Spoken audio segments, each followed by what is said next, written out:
Hello दोस्तों, welcome to Bharti stock show. आज की हमारी गेस्ट का नाम है एडवोकेट सृष्टि गुप्ता। सृष्टि गुप्ता एक एडवोकेट है, बताया मैंने अभी आपको। ये सिविल एंड क्रिमिनल सेक्शन के केसेस हैंडल करती हैं। आज के हमारे पॉडकास्ट का जो टॉपिक है वो है अतुल सुभाष केस।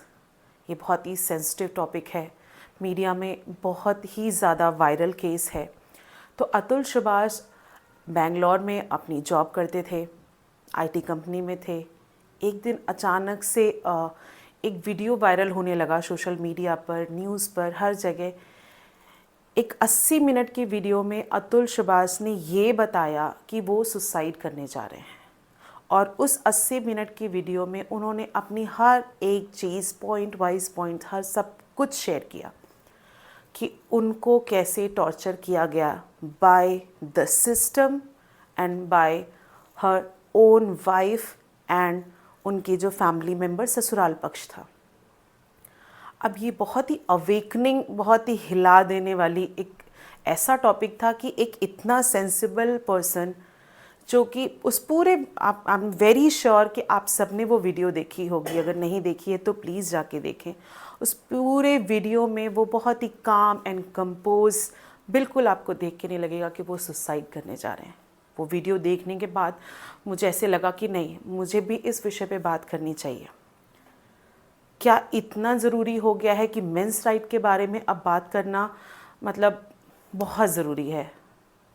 हमने हमेशा से महिलाओं को सशक्त बनाने की बातें की हैं, लेकिन क्या एक महिला और सिस्टम ने आप एक साठगांठ में एक पुरुष को इतना प्रताड़ित किया कि उन्होंने सुसाइड अटेम्प्ट कर लिया।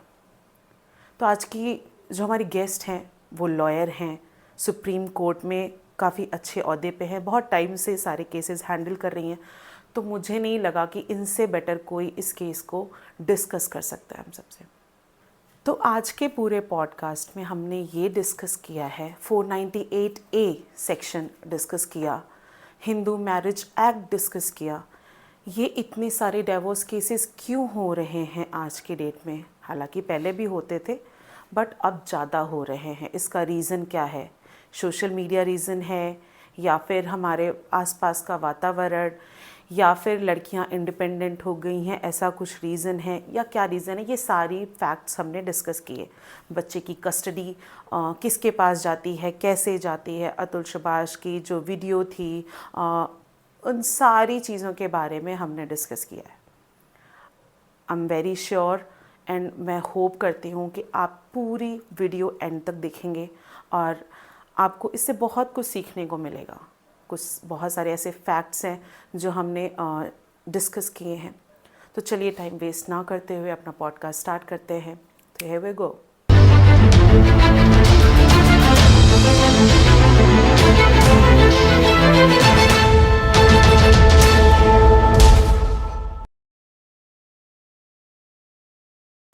हेलो दोस्तों, welcome to Bharti stock show. आज हमारी गेस्ट का नाम है एडवोकेट सृष्टि गुप्ता, और इनके बारे में जस्ट मैंने अभी आपको सारी डिटेलिंग दी, और आज हमारे पॉडकास्ट में क्या क्या बातें हुई ये सब भी मैंने आपको बताया। तो टाइम आज का वेस्ट ना करते हुए चलिए आज का पॉडकास्ट स्टार्ट करते हैं। Hello Srishti. Hello Bharti. Welcome to Bharti stock show. Thank you so much. तो आप थोड़ा अपने बारे में बताइए कि ऐसे आपने ये जर्नी स्टार्ट की, ये प्रोफेशन चूज़ किया। देखिए, प्रोफेशन तो ऐसे शुरू हुआ कि बचपन से ही अपने फादर को कोर्ट जाते हुए देखा है, और तो वहीं से सारी मोटिवेशन मिली। मुझे भी यही बनना है। शुरू से मैं भी बचपन में उन्हीं का कोट पहन के शीशे के सामने खड़े होके लॉयर की तरह एक्टिंग करती थी। तो वही मौका मिला, आगे जाके लॉ में ही पढ़ाई करी और फिर इस प्रोफेशन में आ गए। अच्छा, मतलब आपके घर में काफ़ी सारे लोग इसी प्रोफेशन में हैं? काफ़ी सारे लोग, सभी हैं। मैं अपने घर की 3rd जनरेशन की लॉयर हूँ, पहली महिला वकील आप कह सकते हैं। मेरे दादाजी हाई कोर्ट जज थे, और अभी मेरे चाचा जी भी जज थे, और मेरे पापा, मेरे ताऊ जी दोनों सीनियर एडवोकेट हैं इलाहाबाद हाई कोर्ट में। और मेरे भाई भी, दोनों भाई हैं, वो भी एडवोकेट्स हैं, और फिर उनके बाद मैं। तो आपने भी यही प्रोफेशन चूज़ किया? बिल्कुल। ठीक है। तो आजकल मीडिया में एक केस बहुत ही ज़्यादा वायरल कह लीजिए, आप जो भी कह लीजिए, अतुल सुभाष केस। ये एक ऐसे व्यक्ति हैं जिन्होंने सुसाइड अटेम्प्ट किया। बिल्कुल। अपनी वाइफ के चक्कर में उन्होंने फॉल्स एलिगेशंस लगाए, क्या लगाया जो भी है, बट ये केस मुझे आज आपके साथ डिस्कस करना है। और मुझे लगता है आपसे बेस्ट कोई नहीं होगा, बिकॉज आप इन्हीं सब फील्ड में आप एक्सपर्ट हैं। सो आप अपना पीओवी देंगी इस पूरे केस पे।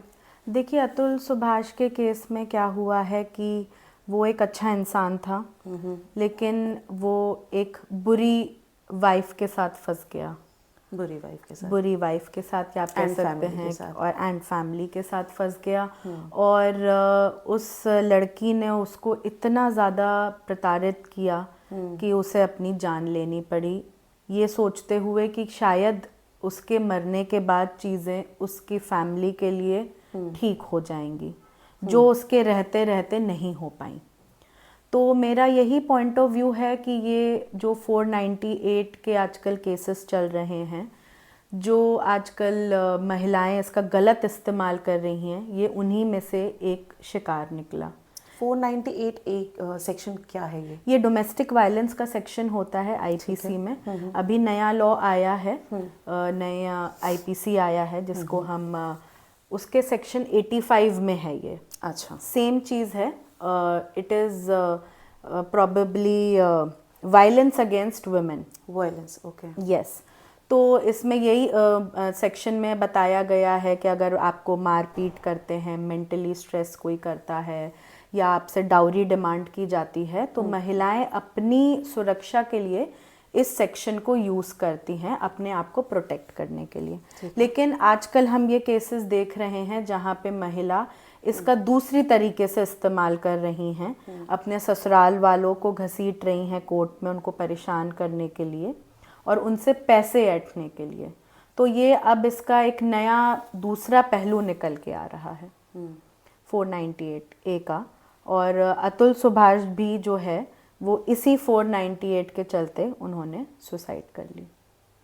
498 ए के चलते सुसाइड किया उन्होंने अपने जो उन्होंने 80 मिनट की उनकी वीडियो आई थी, उसमें उन्होंने जो जज थे वहाँ के जौनपुर कोर्ट के, उनके ऊपर भी एलिगेशन लगाया कि वो उन्हें टीज़ कर रहे थे, हंस रहे थे, उन्हें परेशान कर रहे थे, वहाँ के जो पेशकार थे वो उनसे पैसे ऐंठ रहे थे। तो आप सिस्टम में हैं, तो आप बताएंगे कि मतलब क्या एक्चुअली सिस्टम में है?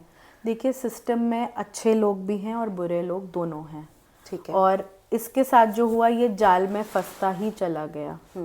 और ये बिल्कुल, ये कहीं ना कहीं बहुत जगहों पे सुनने में आता है कि जज बेईमान हो गया, या उसके जो इतने स्टाफ बैठे हैं, या जज बेईमान नहीं है और पर उनका स्टाफ बेईमान है और वो उनके नाम पे पैसे खाता है। क्या पता उस जज को वो पैसे नहीं पहुंचते हैं। ठीक है, हाँ। लेकिन क्योंकि अंदर की बातें देखिए, बहुत हर जगह पॉलिटिक्स है, हर एक ऑफिस में पॉलिटिक्स है। तो इवन इस फील्ड में भी बहुत ज़्यादा पॉलिटिक्स हमें देखने को मिलती है। आसानी से जज तक पहुंच भी तो नहीं सकते। बिल्कुल, आप नहीं पहुंच सकते हैं, बड़ी बात हो जाती है। बहुत लोग खुल के ही भी डिमांड करते हैं पैसे, और बहुतों को पता ही नहीं होता है कि मेरे नाम पे बाहर के लोग कितना पैसा ले रहे हैं। बहुत से वकील भी होते हैं जो ये कहते हैं कि नहीं, हमारी इस जज के साथ सेटिंग है। अच्छा, हाँ, हम कर सकते तो हम ये आपका निकलवा लेंगे। और क्या पता केस सही और वो निकल जाए, पर वो सारा पैसा उस वकील ने खा लिया और जज ने अपनी ईमानदारी से सब कुछ काम किया। उसको नहीं पता कि हमारे मतलब उनके बीच में भी बेटिंग चल रही, जैसे आप कहते हैं ना क्रिकेट मैच में फिक्सिंग हो रही है, वैसे जज भी फिक्स किए जाते हैं।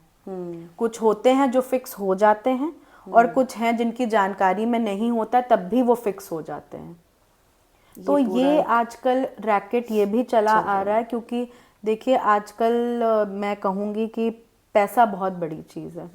हमेशा से ही था। हाँ। बिल्कुल, हमेशा से ही है। पैसा बहुत बड़ी चीज़ है। आपको खुश रहने के लिए, आपको एक कंफर्टेबल लाइफ के लिए आपको पैसा बहुत ज़रूरी है। लेकिन अब जब पैसा बढ़ चढ़ के बोलने लगता है, तब आपको लगता है कि पैसे के आगे कुछ भी नहीं है। एक होता है ईमानदारी से पैसा कमाना, एक होता है कि बेईमानी से पैसा कमाना। और जब आपको बेईमानी से आसानी से पैसा मिलने लगता है, तो आप ईमानदारी के साथ नहीं चलते हो। आपको लग रहा है कि बस जल्दी से पैसा आए और हम कितनी अच्छी लाइफ जी लें। तो यही अतुल सुभाष के केस में भी मुझे एक तरीके से लगता है कि उसकी वाइफ को ये लगा कि हम पैसे ऐंठते जाएं, हम उसके साथ रहें भी ना, हम अपने घर में रह के अपनी माँ को, अपने भाई को मदद करें उसी पैसे से।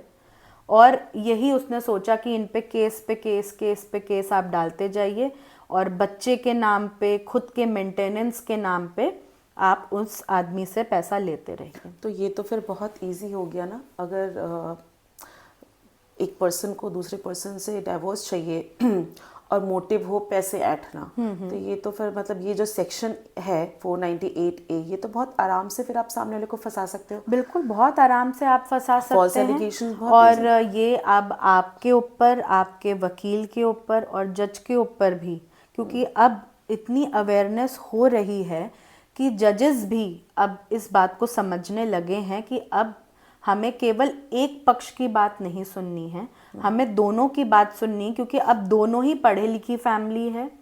और आप ये नहीं कह सकते कि हमें मारा पीटा, हम तो अनपढ़ हैं, गंवार हैं, हमें क्या पता, और हमें ऐसे परेशान करते हैं, हमें हमसे पैसा, हमारे माँ बाप को बोलते हैं हमें और पैसा चाहिए, हमें दहेज चाहिए। ये पहले के ज़माने में ये चीज़ होती थी, अभी भी होती होगी, बिल्कुल होती होगी।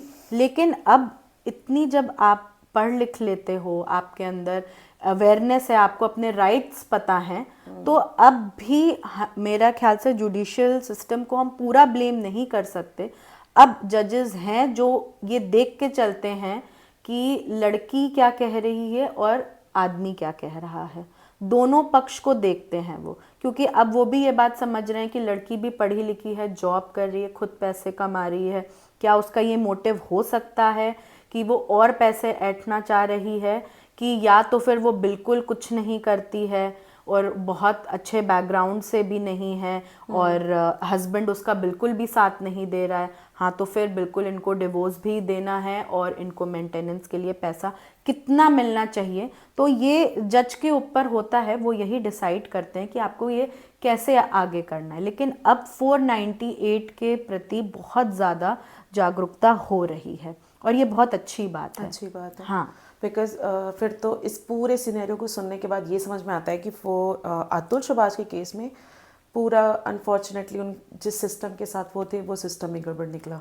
बिल्कुल बिल्कुल। देखिए वही कहते हैं ना, आप जहाँ काम करते हो या आपकी किस्मत होती है, आप कभी बहुत अच्छी जगह चले जाते हो, कभी आप गलत जगह फंस भी जाते हो।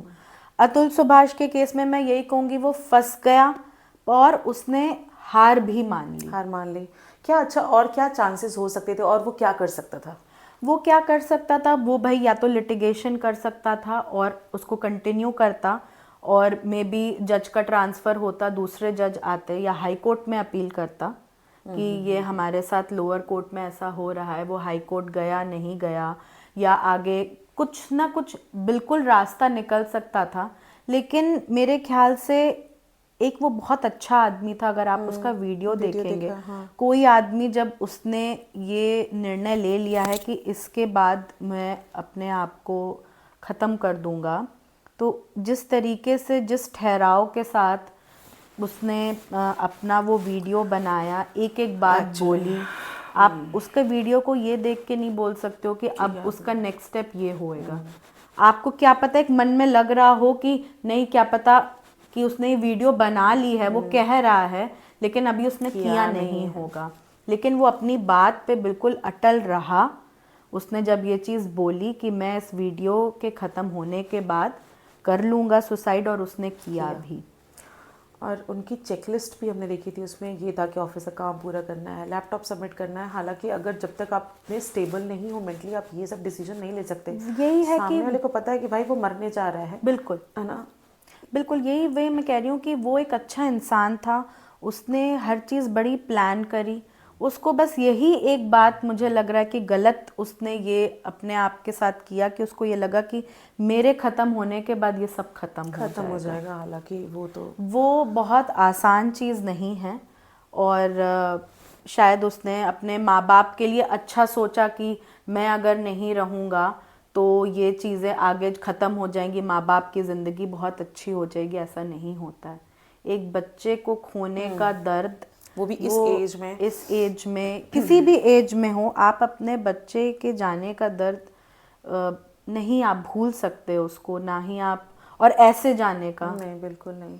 ये कोई नेचुरल चीज़ तो थी नहीं कि वो बीमार था और चला गया, कि उन्हें ये बात पता ही थी कि एक ना एक दिन उसको जाना है। लेकिन ऐसे आत्महत्या करके जाना बहुत बड़ी चीज़ होती है। ये अपने आप में एक हिम्मत का काम है। और वो सिस्टम से हार गया, वो उस लड़की से हार गया, उसके परिवार से हार गया। ये एक बहुत ही परेशानी वाली बात है जो हमें अब समझनी चाहिए। क्योंकि देखिए आजकल ये होता है कि पहले यही होता था कि लड़के नहीं रोते, नहीं रोना नहीं चाहिए, अपने इमोशंस नहीं दिखाना चाहिए, आप प्यार नहीं खुल के दिखा सकते। लेकिन आजकल की जो महिलाएं हैं, कलर चॉइसेस तक आपको दी जाती बिल्कुल हैं बिल्कुल, कि लड़के का ये है, लड़की का ये है। अब आप देखिए लड़के भी हर चीज कर रहे हैं, हाँ। साड़ियां भी पहन रहे हैं, सब चीजें कर रहे हैं, खुल के हो रहे, क्योंकि वो एक तरीके से कहीं ना कहीं इमोशनल हैं। पहले उनको यही बताया जाता था कि लड़का लड़की दो अलग होते हैं। अब आप ये कहते हैं कि नहीं, लड़का लड़की एक बराबर हैं। खैर मेरा ये मानना, बराबरी नहीं हो सकती, बहुत लेवल्स पे नहीं हो सकती। हाँ। लेकिन जगहों पे मैं ये कहूँगी कि लड़के लड़कियों की जो आज परवरिश हो रही है, जिस हिसाब से माएँ अपने बेटों को भी आज जिस तरीके की शिक्षा दे रही हैं कि वो भी उनके साथ घर के कामों में भी हाथ बटाएं। आजकल आप चाह रहे हो कि आपकी वाइफ, होने वाली वाइफ भी वर्किंग हो, हाँ। लेकिन आपको फिर ये भी ध्यान देना है कि जब वो भी काम पे जा रही है और वापस लौट के आ रही है, तो केवल उसकी जिम्मेदारी नहीं है खाना बना के आपको सर्व करना, फिर आपको भी उसके साथ किचन में लगना ही पड़ेगा। ताकि, क्योंकि उसको भी एक वर्क लाइफ बैलेंस भी चाहिए, क्योंकि और वो भी बाहर जाके पैसे कमा रही है जैसे आप कमा रहे हो, वो भी घर के लिए उतने ही खर्चे दे रही है जैसे आप दे रहे हो। तो जहाँ तक रिस्पॉन्सिबिलिटी शेयर करने की बात आती है, वहाँ आपको ड्यूटीज़ भी शेयर करनी पड़ती हैं।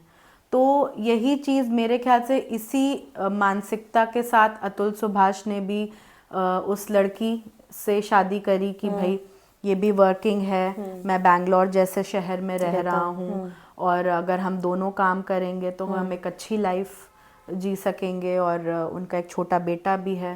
तो आप एक ये भी सोचते हो कि अगर बड़े शहर में रहने के बहुत सारे खर्चे होते हैं जो छोटे शहरों में नहीं हैं या कंपैरेटिवली कम हैं, तो वहाँ पे दोनों कपल में से दोनों को ही काम करें तो आप एक अच्छी लाइफ जी सकते हैं।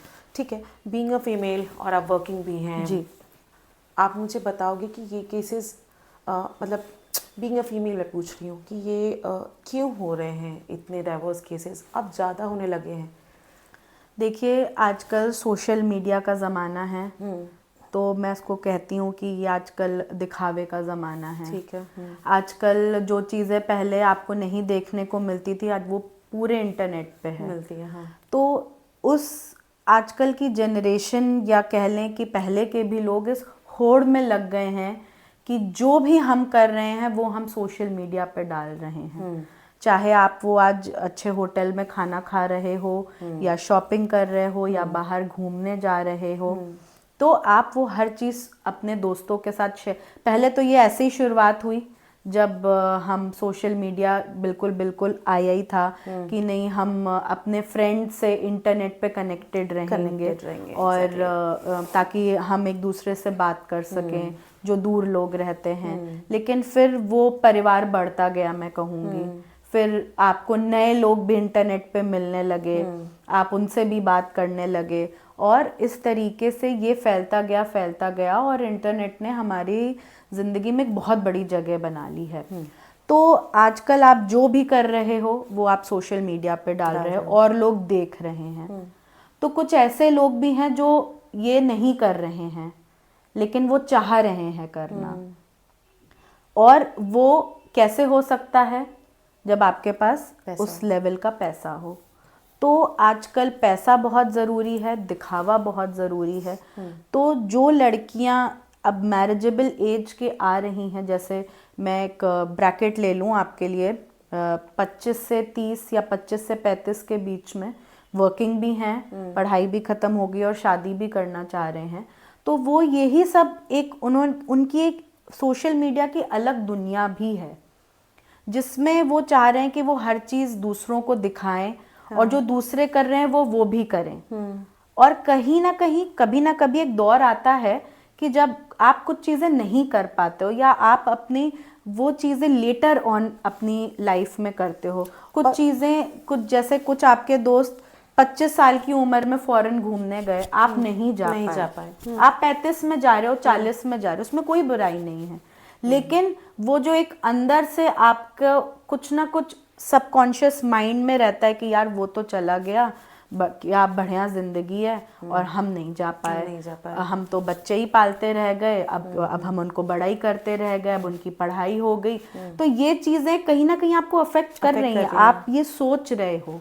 तो ये जो सोशल मीडिया आ गया है, ये मैं उसका एक आपको पहलू बता रही हूँ जो कि आजकल की लड़कियों में, आजकल की लड़कियों क्यों, आजकल के बच्चों में जो ये आ गया है, तो उससे ये क्राइम और ये आपकी एक्सपेक्टेशन जब एक दूसरे आदमी से बहुत बढ़ जाती है, जब आपकी शादी तय होती है, आप उस लड़के से बात करना शुरू करते हो, तो आप बहुत अच्छे से बात कर रहे हो, वो लड़का भी हाँ हम यहाँ घूमने जाएंगे, शादी के बाद हम ये करेंगे वो करेंगे, हर चीज़ें होती हैं, हर किसी की ज़िंदगी में ये होता है, लेकिन क्या वो तुरंत होती हैं, क्या वो कुछ टाइम के बाद आती हैं? अब ये आप पे डिपेंड करता है कि आपने लाइफ को कैसे लिया है।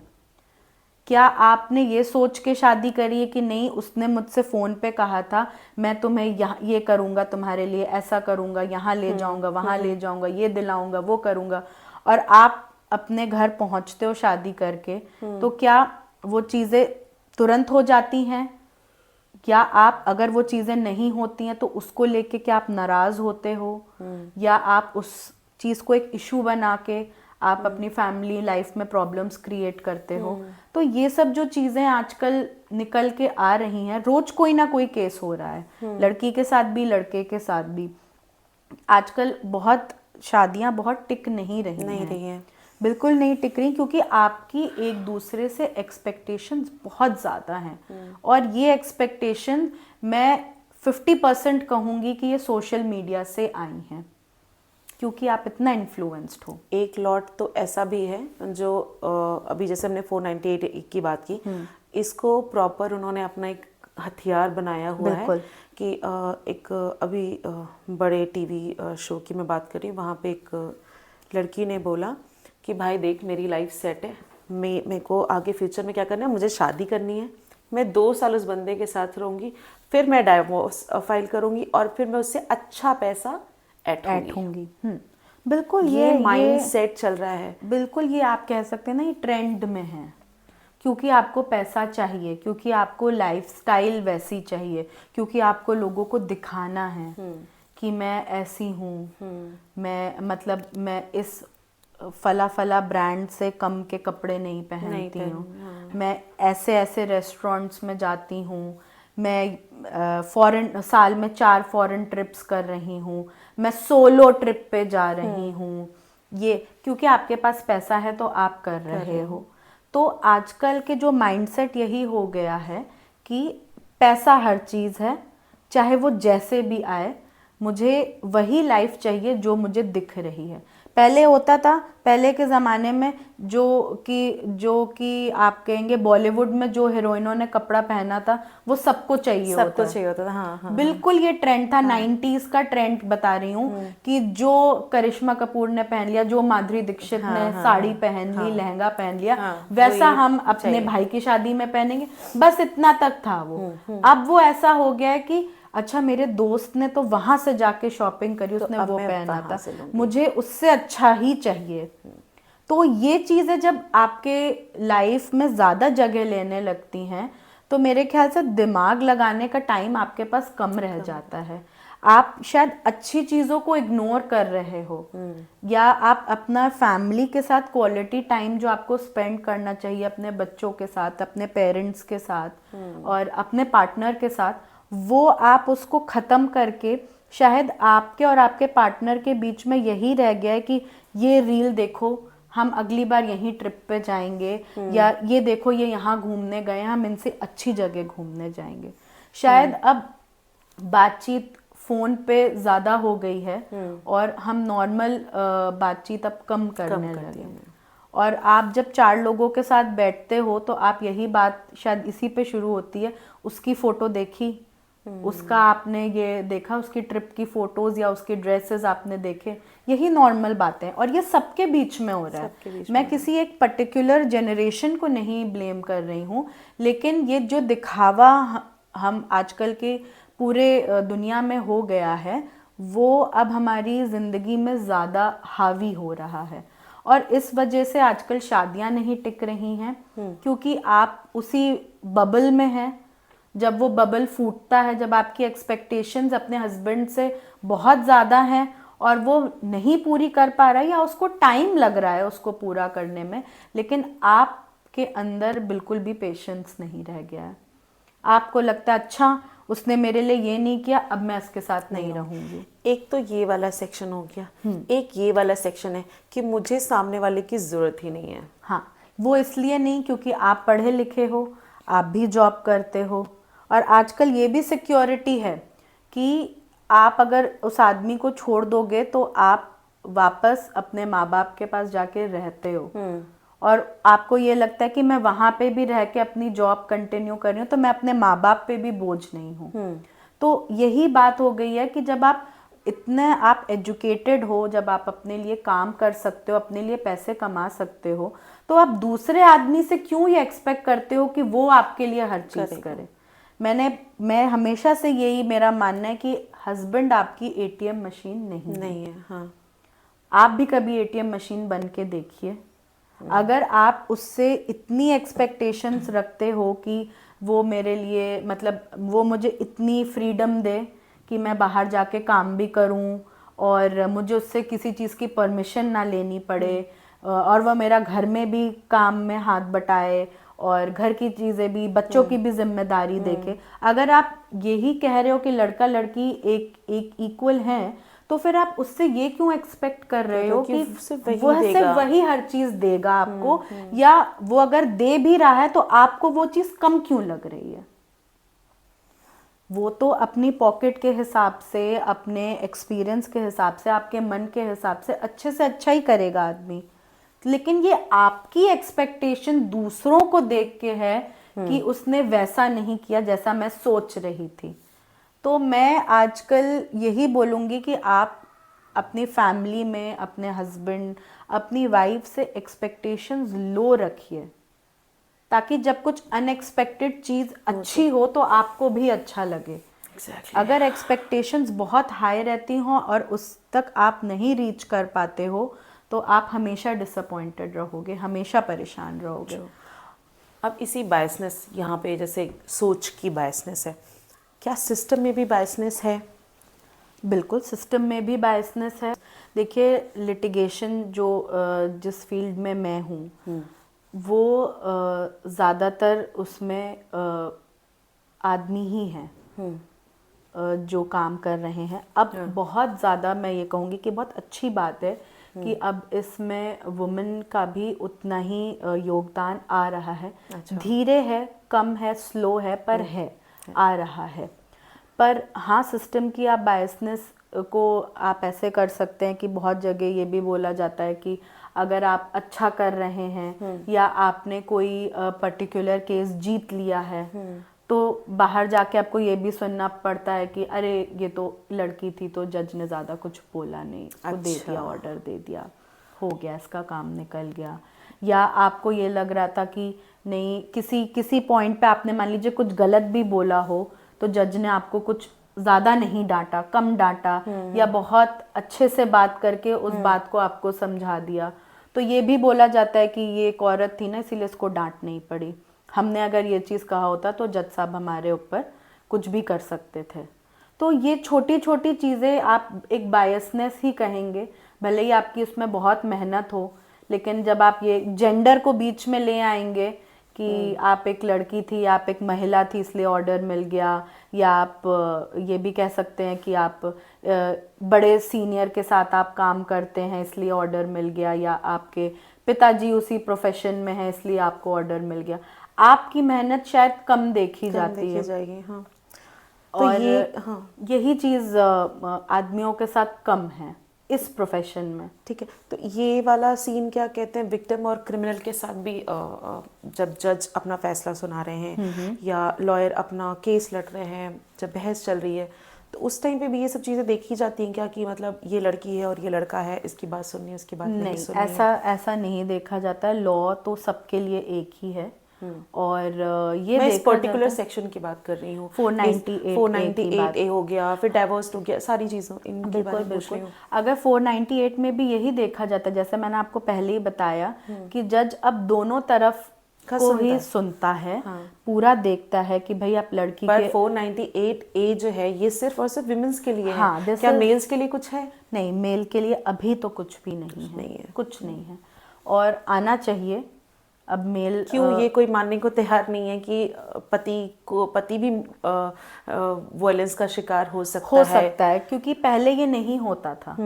पहले के ज़माने में आप खुद ही अगर अपनी भी फैमिली में पीछे जाएंगी तो मेल डोमिनेटेड सोसाइटी है। हाँ। घर में आपके दादाजी का राज चलता था, उसके बाद आपके फादर का होल्ड था। जैसे हम लोग पहले कहते थे, अभी भी कहते हैं कि हमारे पापा ने या उन्होंने एक बात बोल दी तो उसके आगे कोई बोल नहीं सकता था। तो ये चीज़ें धीरे धीरे बदली हैं। जब क्योंकि पहले भी यही होता था कि लड़कियों को आप नहीं पढ़ाते थे बहुत ज़्यादा, लड़कियों का काम बहुत से बहुत पढ़ा लिया तो आपने उनको बीए एमए करा दिया, होम साइंस में कुछ करा दिया कि वो घर के काम ही करे। वो बाहर जाके पैसे कमाने का काम औरतों का बहुत कम था। वो धीरे धीरे शुरू हुआ ये कि नहीं, वो भी निकल सकती है बाहर, या पढ़ा सकती है, या कुछ कर सकती है। तो ये चेंजेस सोसाइटी में धीरे धीरे ही आते हैं। तो ये लॉ मेरे ख्याल से इतना पुराना है, जब आईपीसी आया था और अंग्रेज़ों का बनाया हुआ था ये आईपीसी, तब से आप उस ज़माने से आप ये देख लीजिए कि तब तो कोई भी महिला बाहर जाके काम नहीं करती थी, केवल घर में काम करती थी। शादी करके आती थी तो दहेज भी लिया जाता था, और इसलिए भाई उसको प्रताड़ित भी किया जाता था कि और दहेज लाओ, कम है। या आपने पहले ये भी होता था भाई कि लड़की आपने पैदा कर ली तो भी आपको वो परेशान करते थे कि नहीं, हमें तो घर में एक मेल चाइल्ड चाहिए, क्योंकि भाई यही माना जाता था कि अगर लड़का है तो आपकी फैमिली आगे बढ़ेगी, आपका नाम आगे बढ़ेगा, एक होल्ड रहेगा। लड़कियां क्या फिर वापस अपने घर शादी करके चली जाएंगी, फिर यही रह जाएगा। तो ये सब चीज़ें धीरे धीरे माइंडसेट के साथ ही बदली हैं। हाँ। और जब लड़कियां पढ़ने लगी तो उनको भी अपने राइट्स के बारे में पता चला।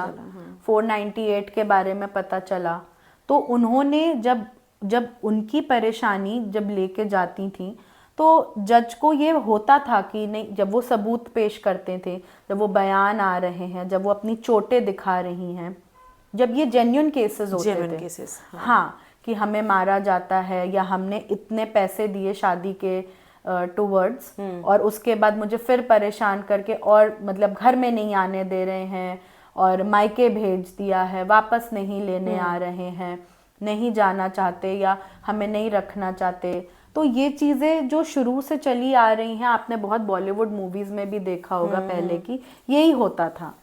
लेकिन जब लड़कियां पढ़ गईं, उन्होंने अपने राइट्स पता चल गए, अब उन्हें ये भी पता चल गया कि इस सेक्शन को हम कैसे ट्विस्ट कर सकते हैं, कैसे मोड़ सकते हैं, उनको ये भी अब आइडिया आने लगे। जब आपकी माँ पढ़ गई तो उसने अपनी बेटी को भी पढ़ाया, और जब इसके बारे में पता चला तो दोनों ने प्लान बनाया कि हम ये आगे करके तुम्हारी शादी कर देंगे, फिर तुम उससे ऐसे लड़ाई झगड़ा शुरू कर देना, फिर वापस आ जाना, और फिर हम उससे डिवोर्स मांगेंगे और परेशान करेंगे, पैसे ऐंठेंगे। अब इस केस में तो कुछ ऐसे ही लग रहा है। बिल्कुल यही हुआ। वो बहुत दिन तक रही नहीं, इस आदमी ने बहुत कोशिश करी, इसकी जॉब तक लगवाई, हाँ इसको पढ़ाता था, अपनी जॉब खत्म करने के आने के बाद उसको पढ़ाता था कि इसकी एक अच्छी जगह जॉब लग जाए, ये बच्चे भी की भी अच्छा देखभाल करना। बच्चे की भी देखभाल करता था। फिर कोविड आ गया तो ये वापस चली गई और फिर उसके बाद ये आई नहीं ना, इसने अपने बच्चे का मतलब मुंह तक नहीं अपने फादर को देखने दिया। इनकी वाइफ, अतुल की वाइफ ने भी काफ़ी सारे फॉल्स एलिगेशंस लगाए, डोमेस्टिक वायलेंस, सेक्सुअल हैरेसमेंट और सारी चीज़ें, बहुत हालांकि सब चीज़ें खारिज हुआ। बिल्कुल। तो यही एक चीज़ थी कि अतुल सुभाष जिसको ये लगा कि मैं हर महीने अपनी मेहनत से पैसे कमा रहा हूँ, घर का रेंट भी दे रहा हूँ, माँ बाप को भी पैसे पहुँचा रहा हूँ, और जब ये औरत मेरे साथ नहीं रहना चाहती तो मैं उसको क्यों पैसे दूँ। लेकिन हाँ, वो अपने बच्चे के मोह में वो भेजता भी था। जब आपको ये बोल दिया जाएगा कि आपको बच्चे की फीस देनी है या कुछ है, तो उसने दिए भी वो पैसे। एक जौनपुर में रह के बच्चे को पढ़ाने का या बड़ा करने का कितना ही खर्चा होगा, छोटा शहर बच्चा भी है, छोटा है, बच्चा भी बहुत छोटा है, स्कूल नहीं जाता है। आप बैंगलोर में हो, भले ही आपकी अर्निंग कैपेसिटी बहुत ज़्यादा है, पर इसका ये मतलब नहीं है कि आप अपनी मेहनत का पैसा किसी को भी उठा के जो वो मुंह से बोलेगा आप दे दोगे। तो मैं इसमें गलती ये भी नहीं कहूँगी कि लड़की की है पूरी सी, उसकी फैमिली की बहुत गलती है, उसकी माँ की गलती है, उसके और रिलेटिव्स जो इसमें शामिल हैं। और ये भी कहना बहुत गलत है कि मेरे फादर की डेथ हो गई थी क्योंकि आपने 10 लाख रुपए डाउरी मांग लिया था और तब मेरे फादर को हार्ट अटैक आ गया था। तो उन्होंने अपने फादर की डेथ को भी इस केस में इमोशन नाम की कोई चीज़ नहीं है। इमोशन है, बस एक ही इमोशन है, वो है पैसा। पैसा, वही इमोशन है कि बस मुझे कितना पैसा मिल जाए, जितना मैं ले सकूं, मैं उस पैसे से क्या पता अपने आगे की फैमिली को बेहतर कर लूं, अपने भाई के लिए पैसा कुछ दे दूं, अपनी मदर को दे दूं, तो हमारी लाइफ अच्छे से चले। लेकिन मैं अपनी फैमिली लाइफ अच्छे से नहीं रहना चाहती।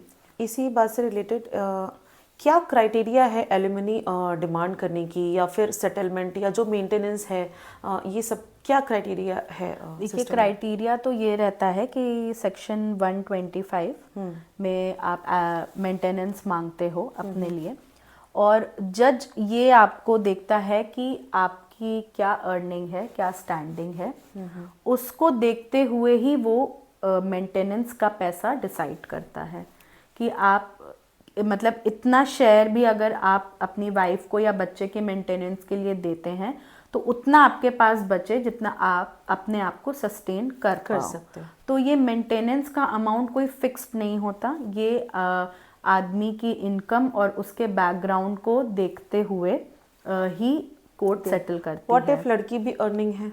अगर लड़की भी अर्निंग है और मान लीजिए वो बराबर का ही कमा रही है, तो क्या पता बहुत ही लिमिटेड, बिल्कुल लिमिटेड पैसा, 5,000 10,000 ऐसे करके, ये पर मंथ वाला है, पर मंथ वाला है, ये मेंटेनेंस में आता है, मेंटेनेंस में आता है, और ये आपको देना ही पड़ता है।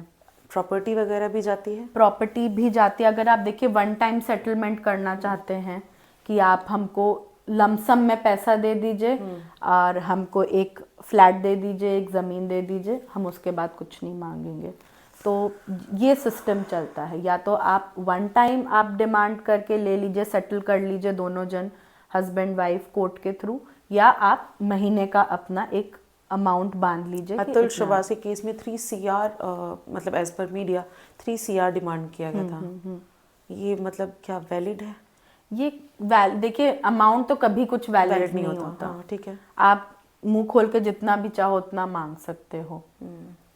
ये देखने की बात है कि कितना आप कर सकते हो। आप एक आदमी को उतना भी नहीं बोल सकते हो कि वो सारा पैसा दे दे और वो खुद भूखा मर रहा है। उसकी भी रिस्पॉन्सिबिलिटी है, उसके पेरेंट्स हैं। बिल्कुल बिल्कुल। तो इसीलिए ये मेंटेनेंस का अमाउंट कोर्ट ही डिसाइड करती है। आपको मांगने को तो आप कुछ भी मांग लो, आप बोल दो कि भाई बैंगलोर में आप रह रहे हो, आपका फ्लैट है वो भी दे दो, और आपके माँ बाप जहाँ रह रहे हैं वो भी दे दो, पर ये तो नहीं हो सकता।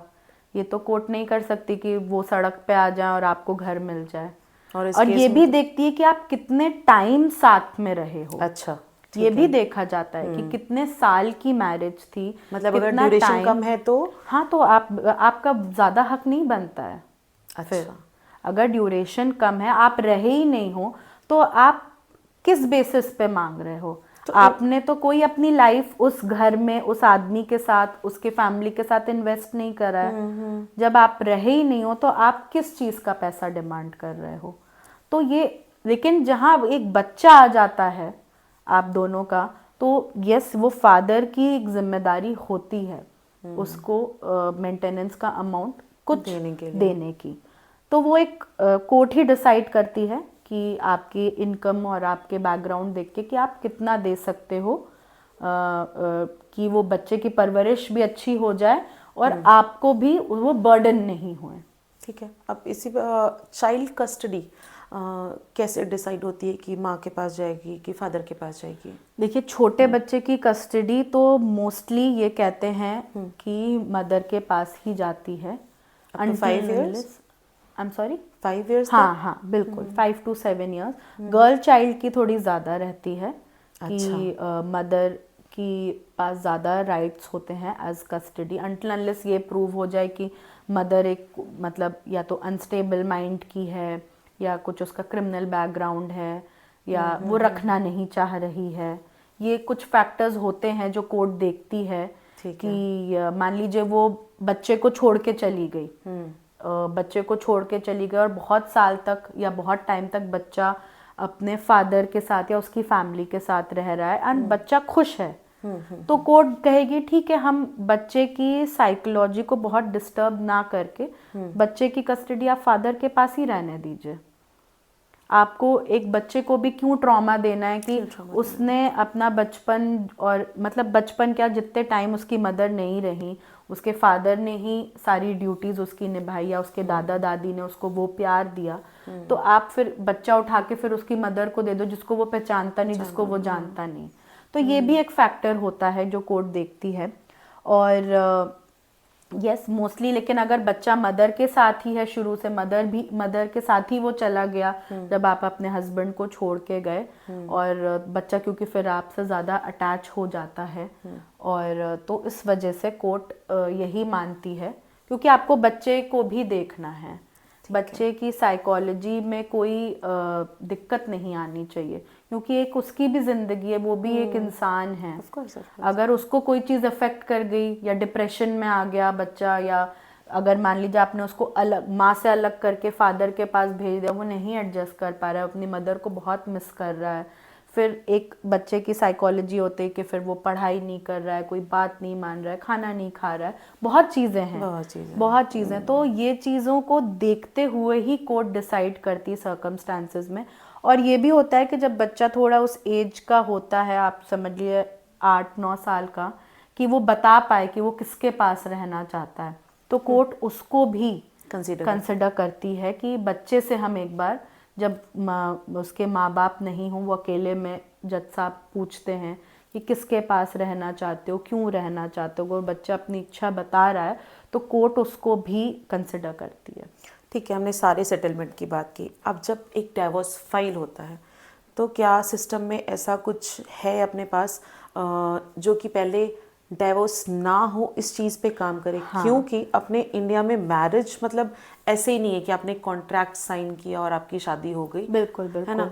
तो ये कोशिश होती है, कोर्ट की 6 महीने का टाइम देते हैं, ठीक है, कि आप समझ लीजिए, कोई मीडिएटर भी होता है, मीडिएशन में भेजती है आपका मैटर, एक मीडिएटर होता है, कोर्ट से अपॉइंटेड ही वो होता है। ओके, कोर्ट से होता है जी, ठीक है। क्योंकि वो बायस नहीं होना चाहिए, वो फैमिली मेंबर नहीं होना चाहिए, बिल्कुल बिल्कुल।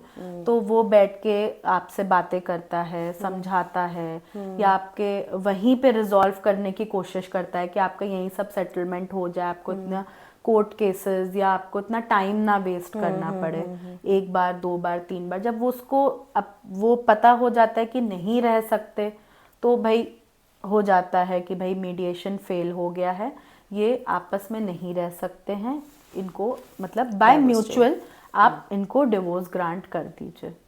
ओके, हाँ, तो ये एक, क्योंकि हाँ, जैसे आपने बोला है कि कॉन्ट्रैक्ट तो कुछ होता नहीं है हमारे हिंदू सिस्टम में कि आपने बस साइन किया या पहले से ही आपने टर्म्स एंड कंडीशंस रखे हुए हैं और उसका पालन नहीं हुआ तो शादी ख़त्म हो जाएगी। तो वो सब नहीं होता है, एक सर्टेन प्रोसीजर होता है जो हमें फॉलो करना पड़ता है। लेकिन हाँ, पहले यही कोशिश की जाती है कि दोनों का सेटलमेंट करा दिया जाए, क्योंकि ये बहुत अच्छी चीज़ नहीं है। नहीं है। अपने हिंदू मैरिज एक्ट में ये भी है कि अगर आपके पास वो शादी के टाइम के फोटोग्राफ्स हैं तो वो भी मान ली जाएगी कि हाँ शादी है। हाँ बिल्कुल है बिल्कुल है। ओके। आपकी शादी की फोटोग्राफ्स, आपकी शादी का कार्ड, ये सब प्रूफ है कि आपकी शादी हुई है। एग्जैक्टली। बिल्कुल। आप ये तक पता हो जाता है कि भाई, क्योंकि आपकी शादी के कार्ड में वेन्यू लिखा होता है आपकी शादी का, तो वहाँ से भी क्रॉस चेक हो जाता है कि क्या इस डेट पे ये शादी हुई है कि नहीं हुई, क्योंकि अब सब चीज़ ऑन रिकॉर्ड है। तो ये सब चीज़ें बिल्कुल मायने रखती हैं। ठीक है। अब अतुल सुभाष ने एक अपनी 80 मिनट की वीडियो बनाई, ठीक है। उन्होंने एक सुसाइड नोट लिखा, सारी चीज़ें। क्या वो वीडियो एनफ है उनकी वाइफ और उनकी फैमिली को गिल्टी प्रूव करने के लिए? बिल्कुल। उनका अरेस्ट भी हुआ है इसी वीडियो के बेसिस पे, और उन्होंने जो सुसाइड नोट 24 पन्ने का लिखा है उसके बेसिस पे कार्रवाई हुई है और उनको सज़ा मिली है। मेरे ख्याल से एक जो मोटिव था अतुल सुभाष का ये सुसाइड करने का, वो कहीं ना कहीं पूरा हुआ ही है कि उनको जेल हो रही है या उनके जो असलियत है वो लोगों के सामने आ गई है। अब आप ये बताइए कि अगर किस मेल को अगर जस्टिस चाहिए तो क्या उसे सुसाइड करना पड़ेगा? नहीं है, उनको सुसाइड नहीं करना पड़ेगा, क्योंकि देखिए ये पहला केस तो नहीं है। एग्जैक्टली, मैं वही इसीलिए बोल रही और ये केस क्योंकि इतना मीडिया में आ गया है, क्योंकि उसने सुसाइड करके ये अपना वीडियो पोस्ट कर दिया था और ये लोगों ने देखा, ऐसा ये बहुत से केसेस हो चुके हैं। हाँ। हो चुके हैं और ये चलते ही आ रहे हैं, जहाँ पे आदमी इतना ज़्यादा परेशान हो रहा है और कि वो सुसाइड पे ही मजबूर हो रहा है, क्योंकि उसके दिमाग में बस यही है कि मैं इतना स्ट्रेस नहीं ले पाऊंगा कि मैं नौकरी भी करूं, मैं पैसे भी कमाऊं, मैं पैसे उठा के उसको दे भी दूं और तभी भी ये चीज़ें ख़त्म नहीं हो रही। वो उस जाल से निकलना चाह रहा है। इस केस में भी बैंगलोर से जौनपुर आना बार बार आना जाना, बार उनकी डेट्स देना। बिल्कुल। आपके पेरेंट्स अफेक्ट हो रहे हैं। तो मोस्टली जो लोग सुसाइड, जो लड़के सुसाइड कर रहे हैं, वो उनको यही लग रहा है कि मेरे अंत से सब चीज़ें अंत हो जाएंगी। तो ये जो मानसिकता आ गई है ये काफ़ी ही अलार्मिंग है, काफ़ी बुरी है।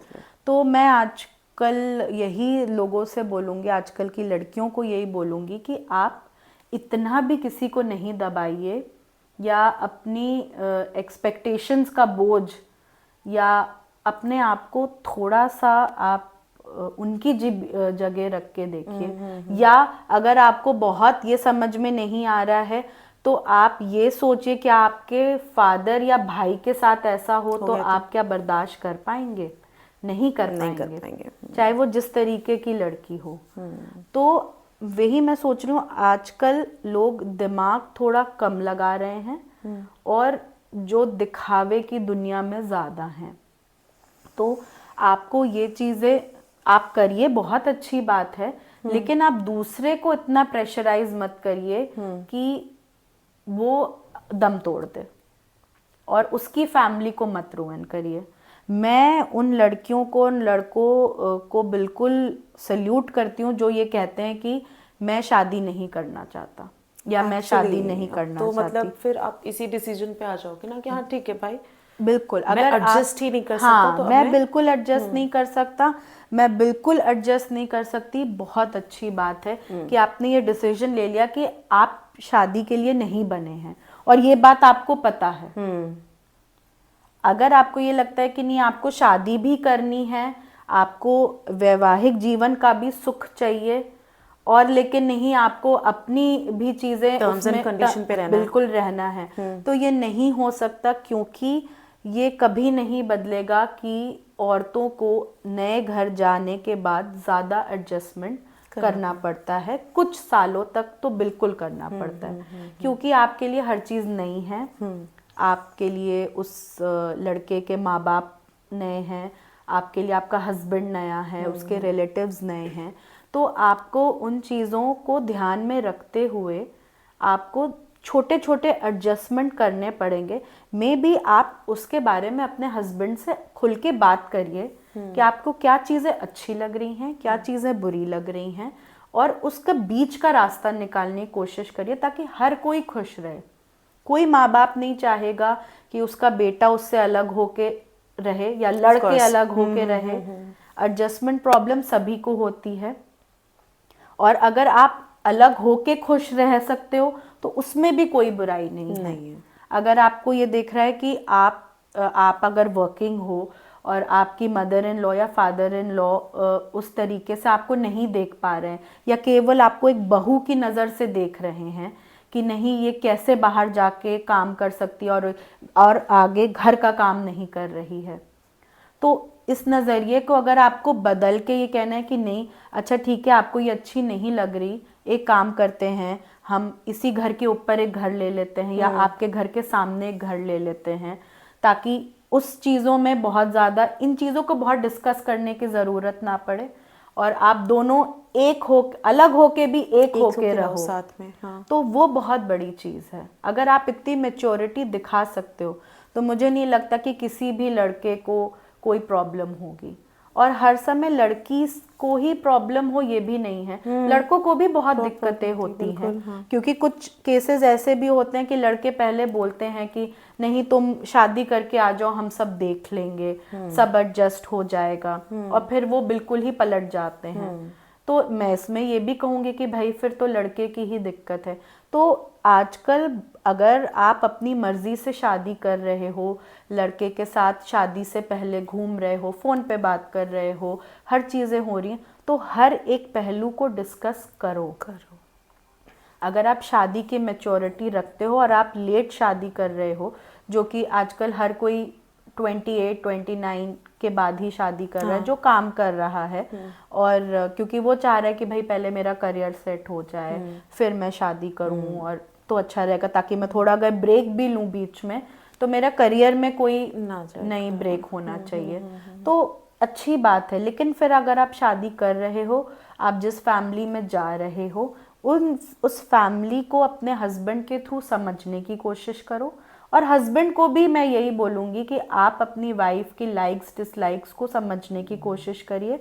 जो उसको नहीं पसंद आ रहा है या आपको लग रहा है कि जो उसकी पसंद है शायद आपकी फैमिली में वो बहुत अच्छे से ना एडजस्ट हो पाए, तो एक बीच का रास्ता निकालने की कोशिश करिए कि कभी उसके मन की हो जाए, कभी आपके फैमिली के मन की हो जाए, लेकिन किसी एक को दबाना बहुत गलत बात है। बिल्कुल सही बात है। और आज ये एक केस ऐसा हुआ कि आप नोटिस करो कि हम दो लड़कियां बैठ के ये डिस्कस कर रहे हैं कि मेंस का राइट क्या क्या होना चाहिए। बिल्कुल, और अगर ये औरतें डिस्कस कर रही हैं तो ये बहुत अच्छी बात है। एग्जैक्टली। क्योंकि जैसे कहा जाता था ना, औरतें औरतों की दुश्मन होती हैं, आजकल ये उल्टा हो रहा है। सही बात अब औरतें मिलके आदमियों को परेशान कर रही हैं। किस चीज़ का बदला लिया जा रहा है ये तो मुझे नहीं पता। ये फ़ायदा उठाया जा रहा है, ये फ़ायदा उठाया जा रहा है, या आप अपनी धुन में, या आप ये सोचते हो कि इस चीज़ को करके हम बहुत कूल दिखाई देंगे, या मतलब मैंने तो ये ऐसे कर दिया, मैंने तो उस लड़के को धोखा दे दिया या उससे पैसे ऐंठ लिया, अब मेरे पास इतना पैसा है कि मैं दूसरी शादी भी कर लूँगी, या मैं अकेले भी ज़िंदगी बिता दूँ तो कोई मुझे फ़र्क नहीं पड़ता, मेरी तो ऐश है। तो ये जो मानसिकता आ गई है आजकल, तो उसी के चलते लड़के ये कदम उठा रहे हैं और बहुत परेशान भी हो रहे हैं। ठीक है, चलिए तो आज का हम ये सेशन यहीं ख़त्म करते हैं। बिल्कुल। और आई होप कि आपको अच्छा लगा होगा, बहुत अच्छा लगा बातचीत करके। ठीक है, और आगे हम और भी एक्सपेक्ट करते हैं आपसे पॉडकास्ट की। श्योर, बिल्कुल, है ना? बिल्कुल। चलिए, thank you so much everyone.